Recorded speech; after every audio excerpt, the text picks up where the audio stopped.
Welcome back to New World Next Week. I'm James Corbett of CorbettReport.com. And I'm James Evan Pilato of MediaMonarchy.com. Generals gathered in their masses. We've got that story, plus CRISPR's unintended mutations. But first, Saudi king names son the new crown prince, upending royal succession line. This comes via Reuters, and this is still a developing story as I come to you on the first day of summer. Saudi Arabia's King Salman made his son next in line to the throne, handing the 31-year-old sweeping powers as the kingdom seeks a radical overhaul of its oil-dependent economy. Although Mohammed bin Salman's promotion to crown prince had long been expected among those who follow the royal family closely, the timing was a bit of a surprise and puts the kingdom's future in relatively untested hands. Mohammed bin Salman replaces his cousin, Prince Mohammed bin Nayef, a veteran security chief who led the Saudi campaign against the Islamic State and al-Qaeda at a time when Riyadh faces tensions with Qatar and Iran and is locked in a war with Yemen. His appointment may make Saudi policy more hawkish against arch-rival Iran and other Gulf rivals such as the aforementioned Qatar. Under his watch, Saudi Arabia has developed aggressive foreign policies, Yemen, Qatar, and he has not been shy about making strong statements against Iran. It is really not a question of if, but rather of when a new escalation with Iran starts, so said oil consultancy Petromatrix. And yes, America's next top president already called MBS, as they call him, to congratulate him on his promotion. Now, we talked about that radical overhaul of its oil-dependent economy just over a year ago here on New World Next Week in the story, Saudi Arabia plans $2 trillion mega fund for post-oil era. And that's kind of tied in with the coming Agenda of 2030. James, a lot of deck chairs being rearranged on the old ship estate. So what do you make of this latest move?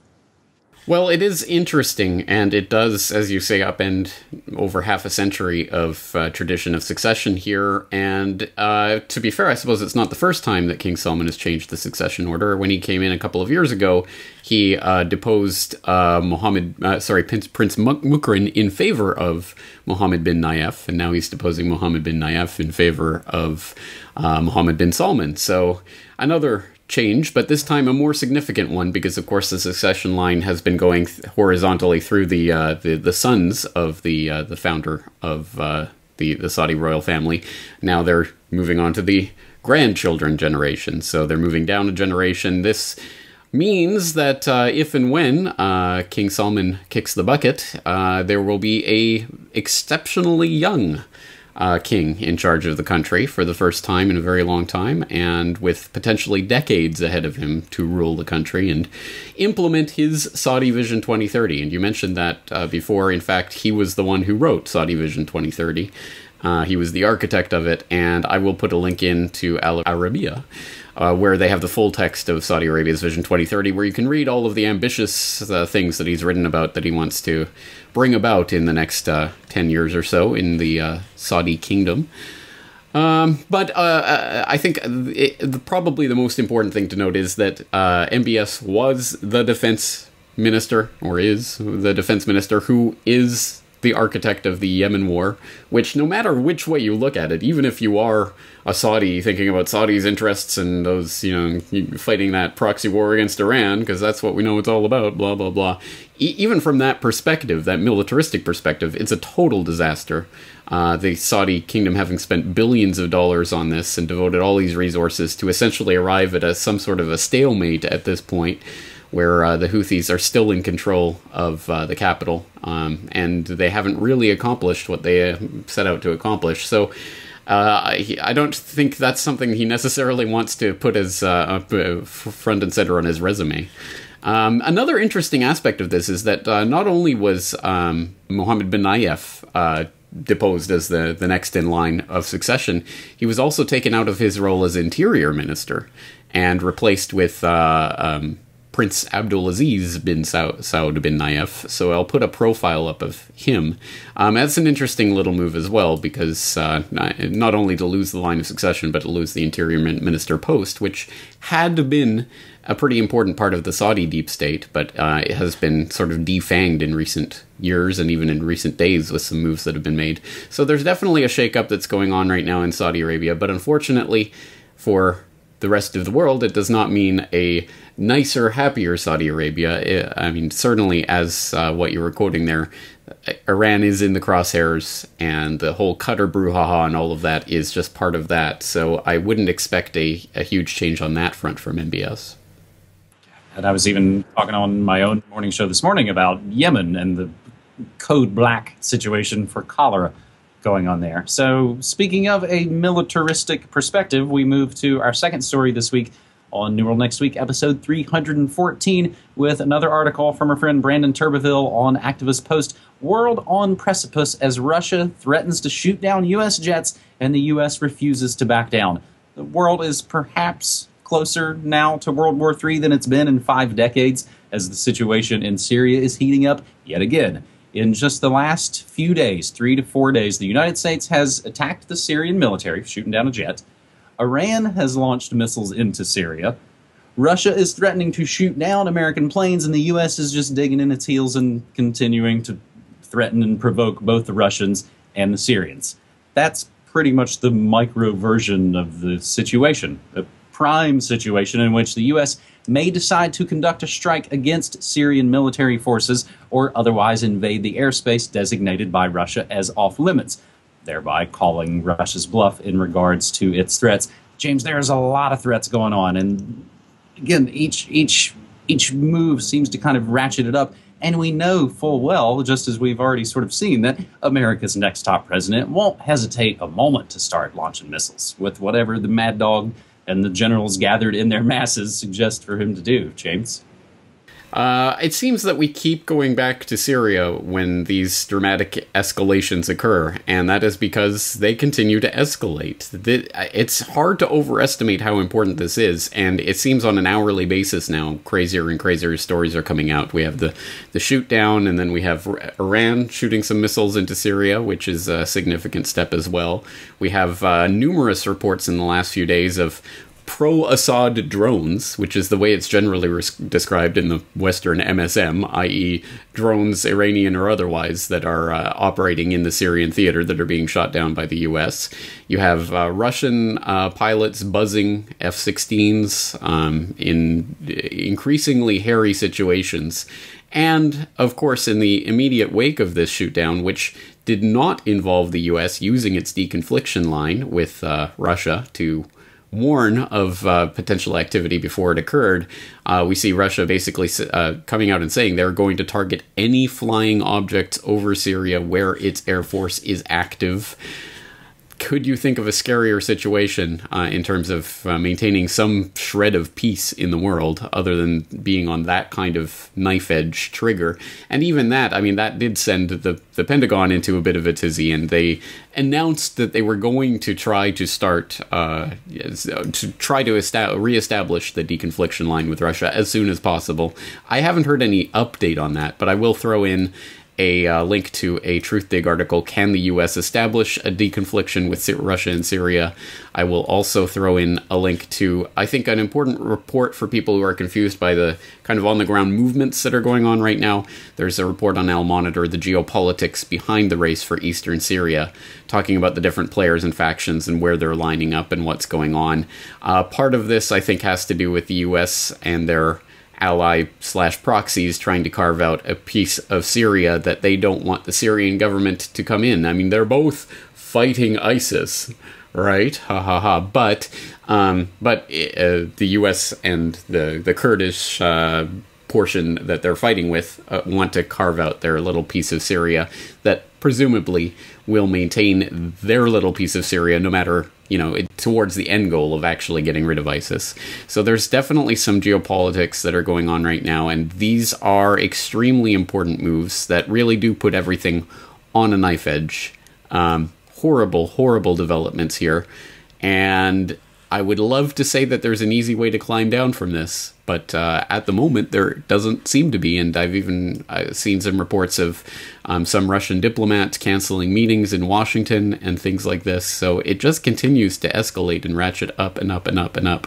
And I fear that people are going to be the boiling frog at this point. Oh, we've heard this before. Oh, it's, it's no big deal. We can take our eyes off this. I think Syria continues to be the most furiously boiling cauldron on the stove at this point, and we should definitely be keeping our eye on the day-to-day developments there, because it could get a whole lot worse very quickly, depending on what moves are made in the coming days. I think if you could look at a sort of word cloud of things that we've talked about over the years on New World Next Week, the word Syria, I think, probably just gets larger and larger and larger. And again, everything that we say always included down in the show notes. And really, this article from Brandon Turbeville, World on Precipice, I chopped it down to just the essentials. So reading through that entire article will give you the breakdown of all of these developments to sort of get you up to date. James, this will be at least the second week in a row where I don't really have any good news to wrap up with the third and final story. So we take it from our friend on Twitter at Miles of Truth via Science Magazine. CRISPR gene editing can cause hundreds of unintended mutations. As CRISPR starts to move into clinical trials, a new study published in Nature Methods has found that the gene editing technology can introduce hundreds of unintended mutations into the genome. Quote, "We feel it's critical that the scientific community consider the potential hazards of all off-target mutations caused by CRISPR, including single nucleotide mutations and mutations in non-coding regions of the genome," says co-author Stephen Zhang. The first clinical trial to deploy CRISPR is now underway in China, and a U.S. trial is slated to start next year. But even though CRISPR can precisely target specific stretches of DNA, it sometimes hits other parts of the genome. So that's what they're talking about in non-coding regions. And this is what we've talked about in the past about GMOs. It's the ripple effect. It's the domino of all of these unintended consequences. And actually, if you hit the links and follow this, you'll see even the comments on Science Magazine saying, oh, great, more ammo for the anti-GMO crazies. But this paper is titled Unexpected Mutations After CRISPR Editing in Vivo. And James, I thought actually we had gotten into CRISPR a bit here on New World Next Week, but as I dug through the archives, it was just kind of a related headline at the end of an episode. Yeah, very telling that the first response is, oh no, now those GMO crazies are going to have more ammunition. You would think that people who are genuinely interested in science would be more interested in what this is actually telling us about the science and about what's going on and about what we didn't know. Oh, here's more info. Now we know more about what's going on and what could go wrong. That's a good thing. Why on earth should the first thought be, oh no, now we can't, shove these GMOs down people's throats as easily as before? That, I think, shows the bias that's going on here. And it's not like we need to point out the fact that science can be biased, or the people who perform science can be biased and come to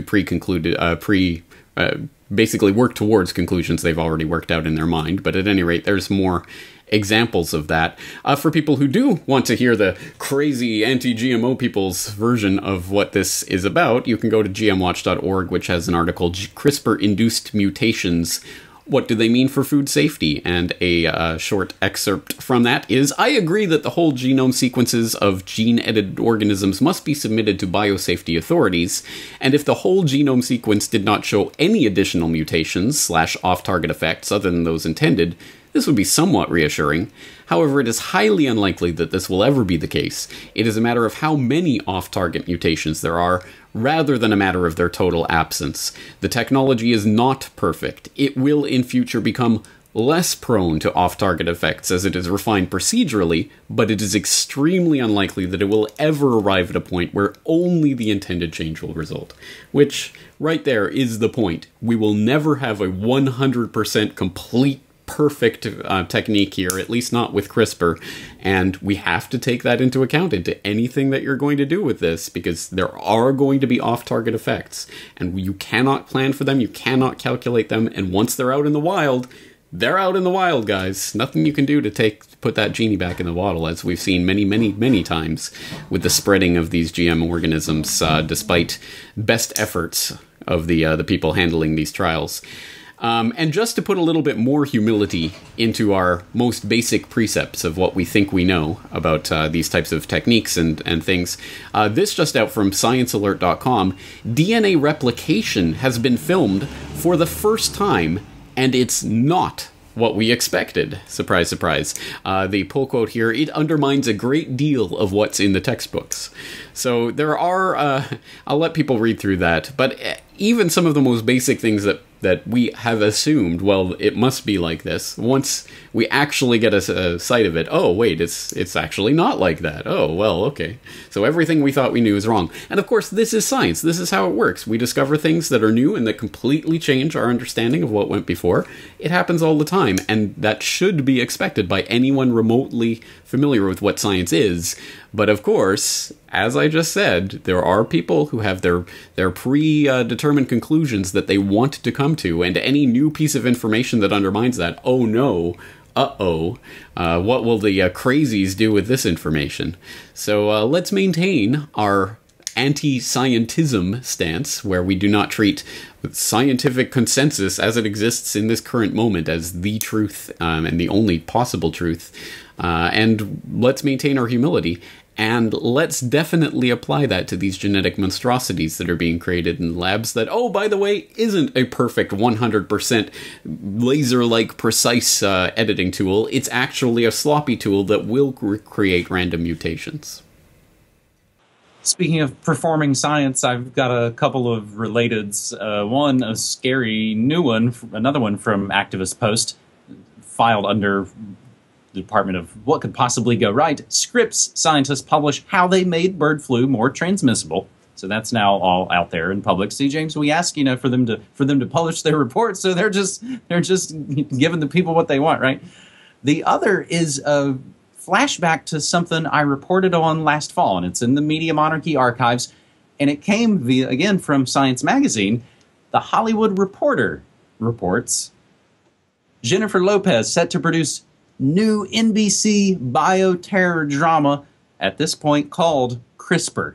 Each episode of the new J-Lo produced show, slated to air on NBC, will investigate a criminal bio attack based on the CRISPR gene editing technique, from a genetic assassination attempt on the president to the framing of an unborn child for murder. If the project moves forward, they're still all working on it, writing it. The drama will center on a scientist teamed up with an FBI agent going against her former mentor at the CDC, who's gone crazy mad as they battle for control over the human genome. So that is coming soon to some must-flee TV. James, any comments about Jenny from the Block? Oh, absolutely not. Couldn't care less. But enjoy your predictive programming, folks. That's it. That's it. Coming soon to a boob tube near you. So there is a little bit of good news I can use to wrap up this episode, and that's the latest episode of the spinoff from New World Next Week, and it's called Good News Next Week. Some of the ways that we are winning in solutions-oriented stories. I call it You Gotta Fight for Your Right to Repair, and it gets into homeless beekeeping, the right to repair movement, and the seed destructor. So you can find all of that down in the links below. And again, as we always like to say at the end of this episode, this is independent, non-commercial alternative media brought to you by you. And you can support our work at MediaMonarchy.com/support and CorporateReport.com/support. Easy for you to say. I know, very easy. All right. Well, other than that, thank you very much for today's 3 stories, James. Strike that last little bit of mumbling from the record, and this will be a great episode of New World Next Week. Thanks, buddy.